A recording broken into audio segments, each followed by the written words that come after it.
اللہ وحدہ لا شریک نے سورہ توبہ میں 2 مسجدوں کا ذکر بیان فرمایا ہے، اور دونوں مسجدیں مدینہ المنورہ کے اندر ہیں۔ اللہ رب العالمین کے پیارے محبوب محمد کریم صلی اللہ علیہ وسلم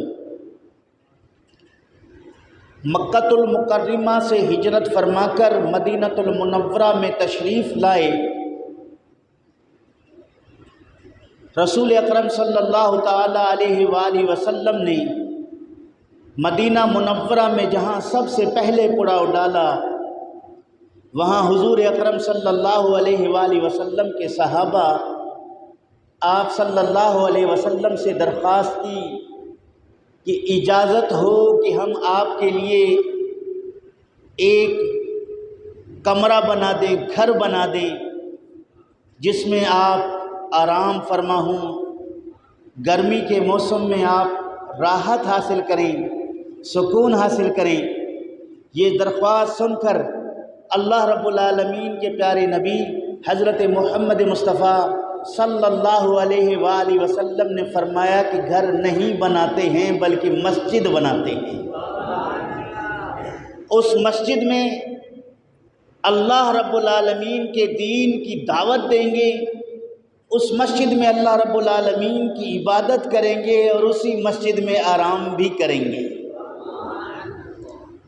آپ صلی اللہ تعالی علیہ وآلہ وسلم نے وہاں سب سے پہلے مسجد کی بنیاد رکھی۔ رسول اکرم صلی اللہ علیہ وسلم بذات خود اس مسجد میں کام کرنے لگے، اور آپ صلی اللہ علیہ وآلہ وسلم کے غلام بھی اس کام میں شریک رہے۔ وہ مسجد تعمیر ہوئی۔ مدینہ المنورہ میں سب سے پہلی مسجد بنی۔ دوسرے لفظوں میں یوں کہیے کہ اسلام میں جو سب سے پہلے مسجد بنی ہے وہ یہی مسجد قباء ہے۔ پہلی مسجد جو مدینہ میں بنی ہے وہ مسجد قباء شریف ہے، جس میں رسول کریم صلی اللہ تعالی علیہ وآلہ وسلم نے بذات خود کام کیا۔ اور پھر آپ صلی اللہ علیہ وسلم چند دن وہاں تشریف فرما رہے۔ اس کے بعد مدینہ المنورہ کی آبادی میں تشریف لائے۔ آپ صلی اللہ علیہ وآلہ وسلم کا حجرہ بنا، آپ کا گھر بنا، مسجد نبوی شریف کی تعمیر ہوئی۔ مصطفیٰ کریم صلی اللہ علیہ وسلم مسجد نبوی شریف میں خود بذات خود امامت فرماتے رہے، خطابت فرماتے رہے، لوگوں کے ساتھ ملاقات فرماتے رہے، مہمانوں کو مسجد شریف کے اندر ٹھہراتے رہے، ان کی میزبانی کا شرف فرماتے رہے۔ اور آپ صلی اللہ تعالی علیہ وآلہ وسلم ہفتہ میں 2 دن مسجد نبوی سے چل کر مسجد قباء میں تشریف لا کر نوافل ادا فرماتے رہے، اور انصار صحابہ کرام رضوان اللہ علیہم اجمعین سے آپ ملاقات فرماتے رہے۔ ہفتے کے دن اور جمعرات کے دن خصوصی طور پر آپ صلی اللہ علیہ وسلم مسجد نبوی سے مسجد قباء کی طرف کبھی پیدل چلتے تھے، کبھی سواری پر سوار ہو کر چلتے تھے۔ مسجد نبوی اور مسجد قباء کے درمیان 3 کلومیٹر کا فاصلہ ہے۔ اس 3 کلومیٹر فاصلہ کو طے کرتے ہوئے رسول کریم صلی اللہ علیہ وسلم معمول کے مطابق وہاں تشریف لاتے، آس پاس کے لوگ آپ کی زیارت کے لیے تشریف لاتے۔ نبی کریم صلی اللہ علیہ وآلہ وسلم کی شرف زیارت سے مشرف ہوتے اس مسجد قباء میں، جس کی زیارت کرنے والے، جس میں نماز پڑھنے والے کو رسول اکرم صلی اللہ علیہ وآلہ وسلم نے حج اور عمرہ کا ثواب کی بشارت ارشاد فرمایا ہے۔ آپ صلی اللہ علیہ وسلم نے فرمایا کہ جو مسجد قباء شریف میں نماز پڑھے گا، اس کی زیارت کرے گا، اللہ رب العالمین اس کو عمرہ کا ثواب عطا فرمائے گا۔ جتنے زائرین ہیں عمرہ اور حج کرنے والے دیگر ممالک سے جب وہاں جاتے ہیں، وہ معمول بناتے ہیں مسجد قباء میں جا کر نوافل پڑھتے ہیں، رسول کریم صلی اللہ علیہ وآلہ وسلم کی سنت پر عمل کرتے ہیں۔ ایک مسجد، اور اسی مسجد کو نقصان پہنچانے کے لیے مسلمانوں کے درمیان تفریق ڈالنے کے لیے منافقوں نے ایک اور مسجد تعمیر کی اس کے قرب و جوار میں بالکل، اور رسول اکرم صلی اللہ علیہ وآلہ وسلم کی بارگاہ اقدس میں حاضر ہو کر عرض کرنے لگے، یا رسول اللہ صلی اللہ علیہ وسلم، ہم نے ایک مسجد تعمیر کی ہے، مسجد کی تعمیر کی نیک نیتی ہمارا مقصد ہے، وہاں کچھ بوڑھے لوگ، کچھ بیمار لوگ سردی اور بارشوں کے موسم میں مسجد قباء میں نہ پہنچنے والے لوگوں کی آسانی کے خاطر ہم نے مسجد تعمیر کی ہے، اور آپ اس میں تشریف لائیں، مسجد شریف میں نماز پڑھائیں اور نماز پڑھیں تاکہ آپ کی آمد سے ہمیں برکت حاصل ہو۔ نبی کریم صلی اللہ علیہ وآلہ وسلم نے اس وقت کے لوگوں منافقوں سے کہا کہ اس وقت میں تبوک کی طرف سفر کا ارادہ کر رکھا ہوں، اس وقت میں مکمل طور پر سفر کی تیاری میں اپنی سواری پر سوار ہونے والا ہوں، ابھی میرے پاس وقت نہیں کہ تمہاری مسجد میں آ کر نماز پڑھاؤں، غزوہ تبوک سے واپس آ کر اگر اللہ نے چاہا تو پھر میں تمہارے ساتھ مل کر نماز پڑھوں گا۔ تمام سیرت نگار اور مفسرین لکھتے ہیں یہ مسجد قیصر روم کی شرارت پر، سازش پر، مسلمانوں کے درمیان تفریق ڈالنے کے لیے، اسلام کو نقصان پہنچانے کے لیے تعمیر کرنے کا کہا گیا، اور مکمل مالی تعاون قیصر روم کی طرف سے کیا جا رہا تھا، اور ابو عامر نامی راہب نے جو رسول اکرم صلی اللہ تعالی علیہ وآلہ وسلم سے مل کر نبی اکرم صلی اللہ علیہ وسلم سے چند باتوں کے متعلق سوال و جواب کے بعد پھر رسول اکرم صلی اللہ علیہ وسلم سے فرمایا کہ آپ جو دین حنیف ملت ابراہیمی کی دعویٰ کرتے ہیں آپ نے اس میں اضافہ کیا ہے، لہٰذا میرے پاس جو دین حنیف ہے وہ مکمل ہے۔ اس موقع پر رسول اکرم صلی اللہ علیہ وسلم نے فرمایا کہ نہیں، جو میں لے کر آیا ہوں وہی حق ہے، جو تو کر کے رہا ہے وہ غلط اور باطل ہے۔ اس پر ابو عامر نے کہا کہ جو بھی آپ کے خلاف جنگ کرنے کے لیے آئے گا میں اس کے ساتھ مل کر تمہارے ساتھ لڑوں گا۔ اس موقع پر اس نے یہ بھی کہا اگر آپ اور ہم دونوں میں سے جو جھوٹا ہے اللہ تعالیٰ جل شانہ اس کو حالت غربت سفر میں ہلاک کر دے۔ اس پر نبی کریم صلی اللہ علیہ وسلم نے آمین کہا۔ حضور نے اونچی آواز میں کہہ دو آپ صلی اللہ علیہ وسلم نے آمین کہا۔ اس ابو عامر نے اپنے ساتھیوں سے جو 12 افراد تھے انہیں کہا کہ میں ملک روم جا رہا ہوں، میں وہاں قیصر سے ملوں گا، ملاقات کرنے کے بعد اس سے فوج طلب کروں گا، اس سے لشکر لے آ کر یہاں مدینہ منورہ میں چڑھائی کروں گا، معاذ اللہ حضرت محمد مصطفیٰ صلی اللہ علیہ وسلم اور آپ کے ساتھیوں کو مدینہ المنورہ سے نکال دوں گا۔ یہ کہہ کر اپنے لوگوں کو کہا کہ تم مسجد بناؤ، تم اپنے کام میں مصروف رہو اور سازشی طور پر بظاہر اپنے آپ کو رسول کریم صلی اللہ علیہ وآلہ وسلم کے ساتھیوں میں سمجھو اور اسی طرح کے اعمال اپناؤ جس طرح تمہیں کہا جا رہا ہے، اور میں وہاں سے لشکر لا کر پھر ان کی خبر لوں گا معاذ اللہ۔ یہی بات روح المعانی میں حضرت محمود آلوسی بغدادی رحمۃ اللہ علیہ نے کی۔ سیرت النبویہ لابن ہشام میں حضرت ابن ہشام نے لکھا، سیرت نگار کسی بھی سیرت کی آپ کتاب پڑھیں گے غزوہ تبوک کے چیپٹر میں مسجد درار کے متعلق آپ یہ باتیں پڑھیں گے تو یہ ساری روایتیں آپ کو وہاں ملیں گی ان کتابوں میں۔ تو عزیزان گرامی، رسول اکرم صلی اللہ تعالی علیہ وآلہ وسلم غزوہ تبوک سے جب واپس تشریف لائے، مصطفیٰ کریم صلی اللہ علیہ وسلم جب واپس تشریف لائے، ابھی مدینہ المنورہ سے چند کلومیٹر کے فاصلہ پر تھے، آپ صلی اللہ علیہ وآلہ وسلم سے کہا گیا کہ مسجد قباء کے ساتھ جو ان بیماروں کے لیے مسجد بنائی گئی ہے، وہ ظاہری اور باطنی ہر طرح کے مریض تھے، ان کے لیے جو مسجد بنائی گئی ہے اس میں آپ تشریف لائیں۔ اس موقع پر رب ذوالجلال نے اپنے پیارے محبوب محمد کریم صلی اللہ علیہ وآلہ وسلم پر قرآن مجید کی آیت نازل فرمائی جس کی میں نے تلاوت کی ہے۔ رب کائنات نے فرمایا کہ والذین اتخذوا مسجدا ضرارا وکفرا وتفریقا بین المؤمنین، وہ لوگ جنہوں نے مسجد بنائی ہے جو نقصان پہنچانے والی اور کفر کے لیے مسلمانوں کے درمیان تفرقہ پیدا کرنے کے لیے، تاکہ مسجد قباء کی آبادی کم ہو، وہاں سے لوگوں کو گھسیٹ کے اپنی مسجد کی طرف لے آئیں تاکہ وہاں کی آبادی میں فرق پڑے اور مسلمانوں کے درمیان جو اتحاد اور اجتماعی حیثیت ہے اس میں فرق آ جائے، اس غرض اس نیت سے انہوں نے مسجدیں بنائی ہیں۔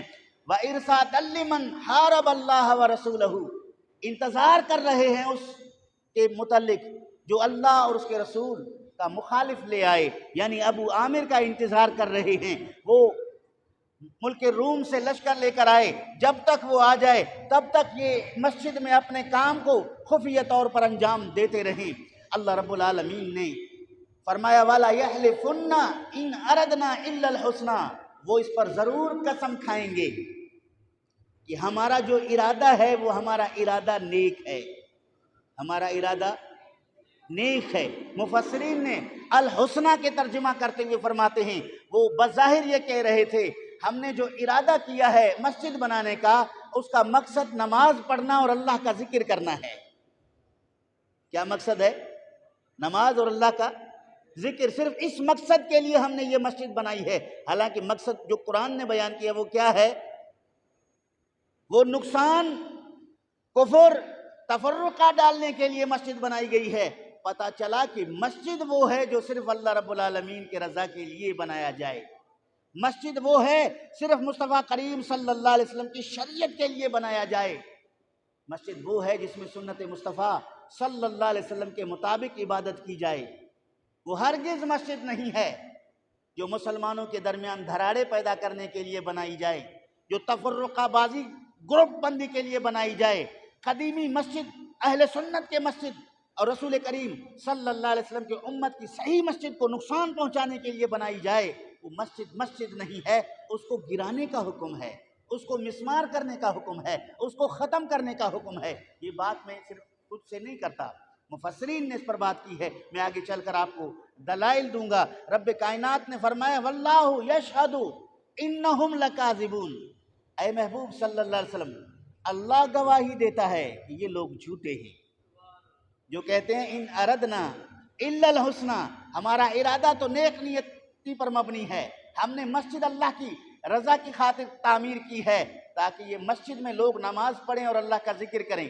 منافقوں نے رسول سے کہا ہم نے یہ مسجد ضرار اس لیے بنائی ہے، اس میں کمزور، بوڑھے، ضعیف اور بیمار بارشوں میں مسجد قباء کی طرف نہ جانے والے لوگ یہاں نماز پڑھیں۔ نیت تو بڑی اچھی ہے کہ مریض لوگ، بیمار لوگ دور نہیں جا سکتے ہیں، قریب قرب والی مسجد میں نماز پڑھیں، بظاہر تو بات اچھی کر رہے ہیں۔ تو اللہ رب العالمین نے فرمایا محبوب یہ جو آپ سے کہہ رہے ہیں کہ ہم نے یہ مسجد نیک نیتی پر بنائی ہے، یہ نیک نیتی پر نہیں، واللہ یشہد انہم لکاذبون، اور اللہ گواہی دے رہا ہے کہ یہ جھوٹے ہیں، یہ جھوٹے ہیں۔ یا اللہ انہوں نے کیوں بنائی؟ اس سے پہلے رب نے فرمایا کہ ضرارا وکفرا، کفر کے لیے، نقصان پہنچانے کے لیے، وتفریقا بین المؤمنین، مسلمانوں میں تفرقہ ڈالنے کے لیے بنائی، اللہ کی عبادت کے لیے نہیں بنی۔ یا اللہ اس مسجد کا کیا حکم ہے؟ فرمایا لا تقم فیہ ابدا، اے میرے محبوب صلی اللہ علیہ وسلم اس مسجد میں عبادت کے لیے کبھی بھی کھڑے نہیں ہونا، کبھی بھی۔ اب مسجد میں جانے سے اللہ کس کو روک رہا ہے؟ اپنے۔ پھر تو کیوں ناراض ہوتا ہے اگر کوئی سنی عالم دین تجھے کسی بد عقیدہ امام کے پیچھے جانے سے روک رہا ہے تو ناراض ہے کہ اللہ کی مسجد سے روکتا ہے؟ تو کیوں ناراض ہے؟ یہاں رب روک رہا ہے، کس کو؟ اپنے محبوب کو۔ اس پر بھی لفظ مسجد کا استعمال قرآن نے کیا، لیکن ساتھ میں کہا ضرارن، نقصان پہنچانے والی ہے۔ نام کیا ہے؟ مسجد۔ اس مکان کا نام انہوں نے مسجد رکھا، رب نے رد نہیں کیا، رب نے اس کو مسجد کہا، لیکن ساتھ میں درارن کا اضافہ کر کے مسلمانوں کو بتا دیا کہ کچھ مسجدیں اللہ کی رضا کے لیے بنائی جاتی ہیں، کچھ مسجدیں بدعقیدگی کے اڈے ہوا کرتے ہیں۔ یہ فرق سمجھو، لفظ مسجد کا اطلاق وہاں بھی ہے یہاں بھی ہے۔ حالیہ دنوں میں مرزائیوں نے، قادیانیوں نے بڑا شور مچایا کہ ہماری مساجد کو مسمار کیا جا رہا ہے، ہم پر ظلم ہے، اور قادیانی نواز نام نہاد مسلمان اس کے حق میں کھڑے ہو گئے کہ بھائی اسلام میں تو سب کے لیے اجازت ہے، ان کی مسجدوں کو مسمار کیا جا رہا ہے، ان کی مسجدوں کو۔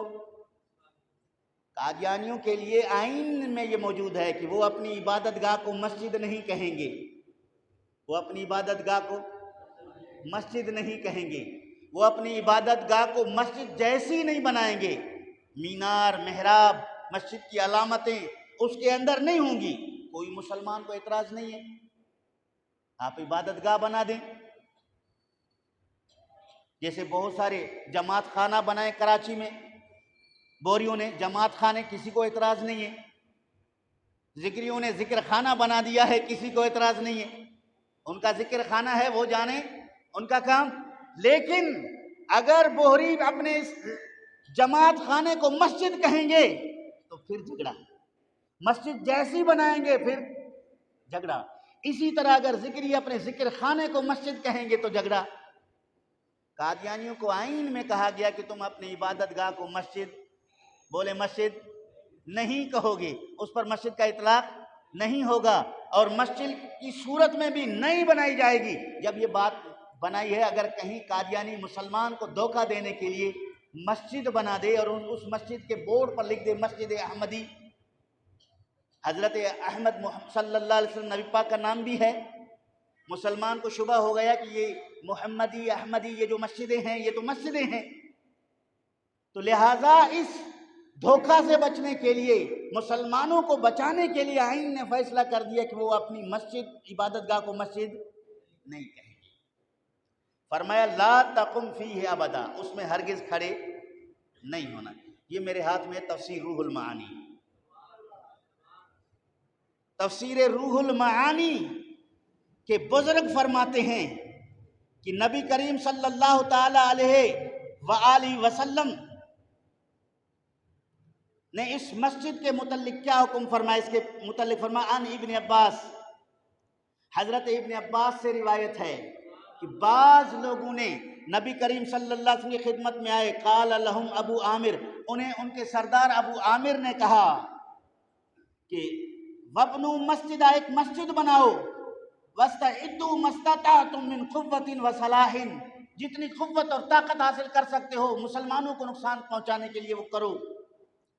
فَإِنِّي ذَاهِبٌ إِلَىٰ قَيْصَرَ مَلِكِ الرُّومِ فَآتِي بِجِنْدٍ مِّنَ الرُّومِ فَأُخْرِجَ مُحَمَّدًا عَلَيْهِ السَّلَامَ وَأَصْحَابَهُ فَلَمَّا فَرَغُوا مِن مَسْجِدِهِمْ أَتَوُا النَّبِيَّ صلی اللہ علیہ وسلم فَقَالُوا قَدْ فَرَغْنَا مِن بِنَاءِ مَسْجِدِنَا فَنُحِبُّ أَن تُصَلِّي فِيهِ وَتَدْعُو بِالْبَرَكَةِ، ہم چاہتے ہیں کہ آپ مسجد میں آئیں، ہمارے ساتھ نماز پڑھیں اور ہمارے لیے برکت کی دعا کریں۔ فنزلت، اس موقع پر یہ آیت کریمہ نازل ہوئی، اور جب رسول کریم صلی اللہ علیہ وآلہ وسلم نے اس کے بعد حضرت مالک ابن دخشم اور ابی بنی سالم بن عرف کو معین بن عدی اور ان کے بھائی عاصم بن عدی کو بھیجا کہ جاؤ انطلقا الی ھذا المسجد الظالم، جاؤ اس ظالم شخص کے مسجد کی طرف جس نے بنائی ہے، کیا کرو، فَاهْدَمَاهُ، اور اس کو گراؤ، وَأَحْرَقَاهُ، اور اسے جلاؤ۔ دونوں کو حکم دیا کہ مسجد کو گرا بھی دو، مسجد کو بولو گرا بھی دو اور جلا بھی۔ بظاہر لفظ مسجد ہے لیکن اسلام کو نقصان پہنچانے کے لیے ہے، تو کیا ہے، اس کو گرا بھی دو، جلا بھی دو۔ وہ آئے اور رسول کریم صلی اللہ علیہ وسلم کے حکم کی تعمیل کی۔ منافقین مسجد کے اندر تھے، کھجور کے ایک تنے میں آگ لگا کر اس مسجد کو جلانا چاہا، وہ اندر تتر بتر ہو گئے اور بھاگنے لگے۔ تو عزیزان گرامی، یہاں سے پتہ چلا کہ مسجد شریف وہ ہے جو دین اسلام کی تقویت کا باعث بنے۔ اسلامی عقائد کی نصرت کا باعث بنے، جس مسجد سے ختم نبوت کے ساتھ غداری ہو رہی ہے وہ مسجد مسجد درار ہے، جس مسجد سے رسول کریم کے ذات اقدس کے ساتھ غداری ہو وہ مسجد مسجد درار ہے، جس مسجد سے اسلام کے خلا کو کما کرنے کی سازشیں کی جا رہی ہوں وہ مسجد مسجد، یہ ہر دفعہ ہر دور میں یہ مسجدیں بنائی جاتی ہیں اور سازشی لوگ اس میں بناتے ہیں۔ تو عزیزان گرامی، اس کے بعد بعض شرارتی اور بدعقیدہ لوگوں کو مسجدوں سے منع کرنے پر بھی نبی کریم صلی اللہ علیہ وسلم کا ارشاد موجود ہے، یہ بھی روح المعانی سے پڑھ رہا۔ ان ابن عباس رضی اللہ تعالی عنہما قال قام رسول اللہ صلی اللہ علیہ وسلم یوم جمعۃ خطیبا فقال قم یا فلاں فاخرج فإنک منافق، اخرج یا فلاں فإنک منافق، فأخرجهم بأسمائهم ففزعهم ولم يكن عمر بن الخطاب شهد تلك الجمعة لحاجة كانت له فلقيهم وهم يخرجون من المسجد فاختبأ منهم استحياء أنه لم يشهد الجمعة وظن أن الناس قد انصرفوا واختبأوهم منه وظنوا أنه قد علم بأمرهم فدخل المسجد فإذا الناس لم ينصرفوا فقال له رجل أبشر يا عمر فقد فزح الله تعالى المنافقين اليوم فهذا العذاب الأول والعذاب الثاني عذاب القبر۔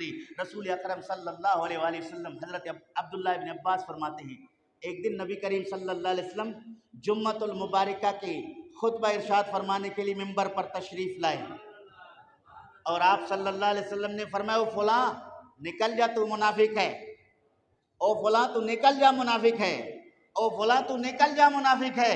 اسی طرح کرتے کرتے نبی کریم صلی اللہ علیہ وسلم نے لوگوں کو مسجد سے نکالنا شروع کیا۔ حضرت ابن مسعود انصاری فرماتے ہیں کہ ان کی تعداد کتنی تھی؟ 36 رجلا، 36 افراد تھے جن کو نبی کریم صلی اللہ علیہ وسلم نے نام بنام نکال دیا۔ اب 36 افراد ایک ساتھ مسجد شریف سے جانے لگے، سامنے سے حضرت امیر المومنین عمر فاروق نماز پڑھنے کے لیے تشریف لا رہے تھے۔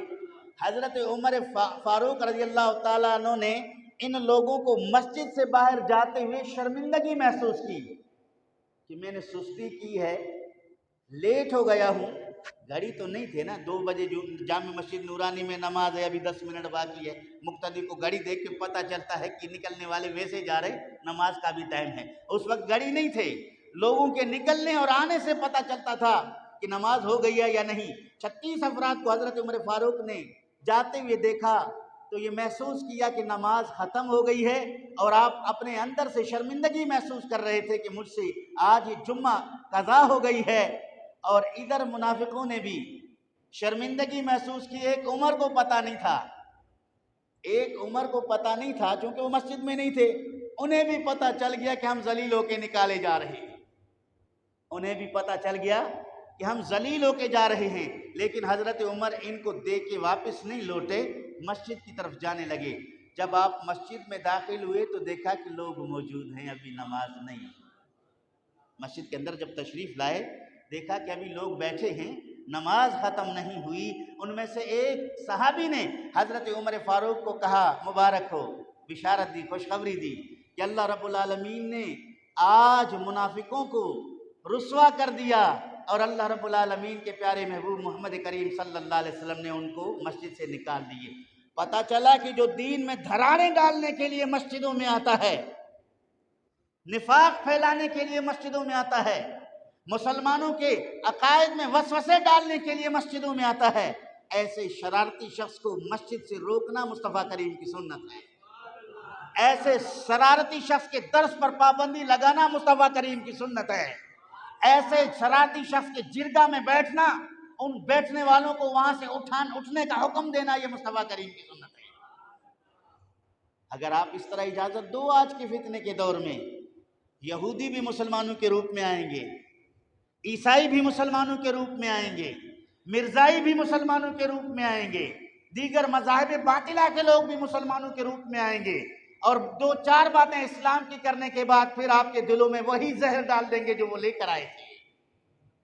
مصطفیٰ کریم نے نکال دیے۔ تفسیر روح المعانی کے اندر بھی موجود ہے، ساوی علی الجلالین کے اندر بھی موجود ہے، اسی طرح تفسیر نسوی کے اندر بھی موجود ہے۔ یہ تمام تفاسیر میں نے ابھی دیکھ کے آیا ہوں، لیکن میں یہاں لا کے سب کو اتنا بڑا ڈھیر نہیں لگانا چاہتا تھا۔ یہی معتبر ترین تفسیر روح المعانی سے آپ کو بتا دیا کہ مصطفیٰ کریم صلی اللہ علیہ وسلم نے منافقوں کو مسجد سے نکال دیا۔ اگر کہیں کوئی عالم دین کسی شخص کو درس دینے کی اجازت نہ دے، مقتدیوں کو چاہیے کہ فوراً اس کو مظلوم سمجھ کر اس کا طرفدار نہ بنے۔ ہمارے ہاں بیماری یہی ہے، امام صاحب سے تحقیق کیے بغیر کہ فلاں کو منع کیوں کیا، اس کو منع کرنے کے پیچھے صدہا وجوہات ہیں، ان کو اجازت نہ دینے کے پیچھے صدہا وجوہات ہیں۔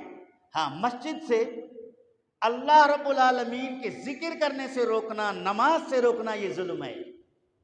ذکر اور نماز سے روکنا، وہ مسلمان جو خالص اللہ کی عبادت کے لیے آ رہا ہے، اسے کسی بھی وجہ سے کہہ دیا جائے کہ بھائی آپ ہمارے محلے کے نہیں ہیں، ادھر مسجد میں نماز پڑھنے نہیں آئیں گے، یہ ظلم ہے۔ آپ ہمارے قوم قبیلے کے نہیں ہیں، یہاں آپ کو نماز پڑھنے نہیں دیں گے، یہ ظلم ہے۔ ہاں، اگر وہ بدعقیدگی لے کر آتا ہے، اس کو اجازت نہیں ہے۔ اس کو مصطفیٰ کریم صلی اللہ علیہ وسلم نے روکا۔ اس پر علماء اہل سنت نے کتابیں لکھی، بڑے دلائل کے ساتھ، ذخائر کے ساتھ موجود کیے۔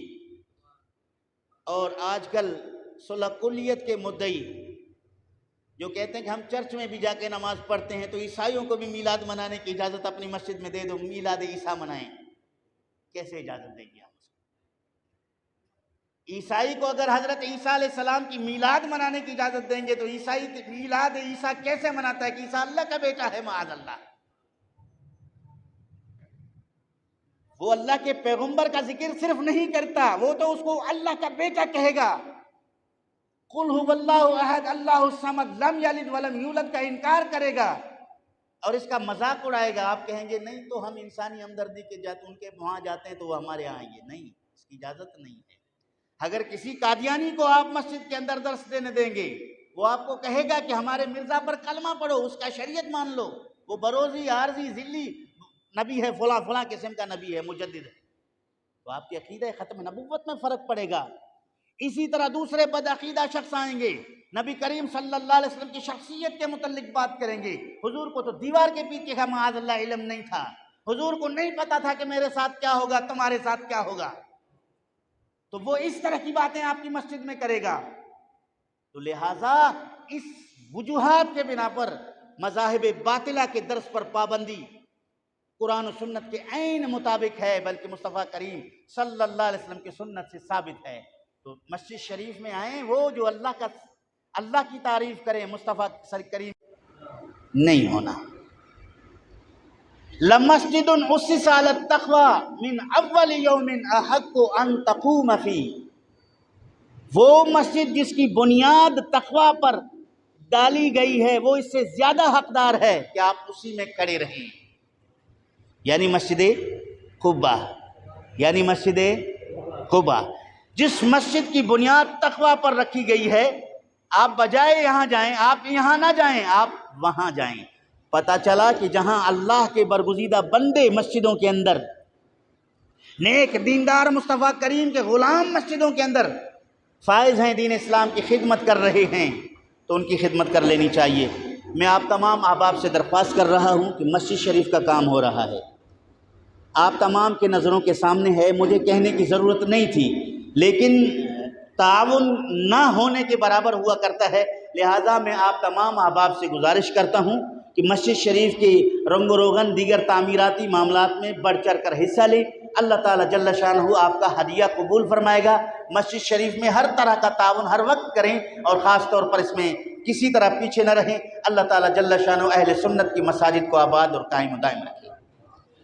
اس کے بعد فرمایا کہ فیہ رجال یحبون ان یطہروا واللہ یحب المطہرین، اس مسجد میں ایسے لوگ ہیں، مسجد قباء میں ایسے لوگ ہیں جو پاکیزگی کو پسند کرتے ہیں، طہارت کو پسند کرتے ہیں۔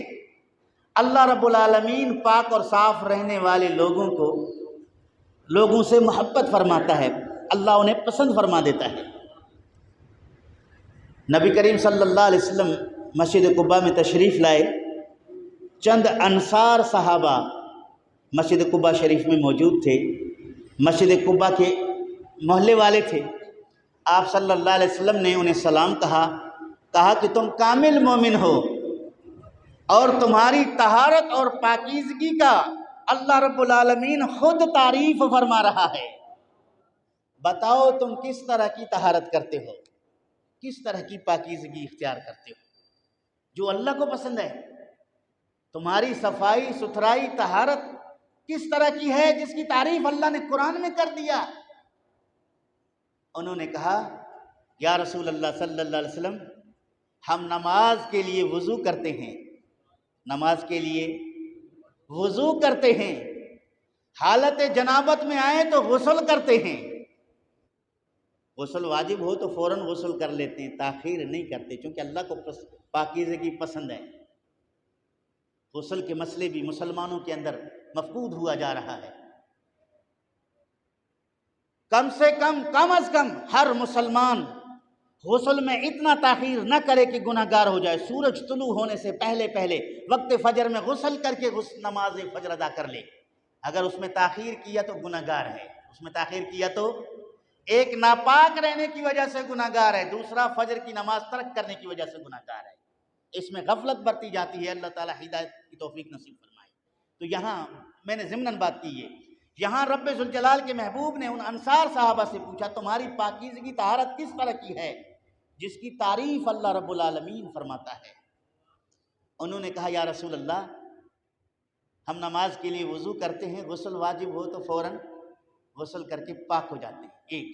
دوسرا، جب ہم قضائے حاجت کے لیے جاتے ہیں پتھروں سے استنجا کرنے کے بعد پانی استعمال کرتے ہیں، پتھروں سے استنجا کرنے کے بعد پانی استعمال کرتے ہیں۔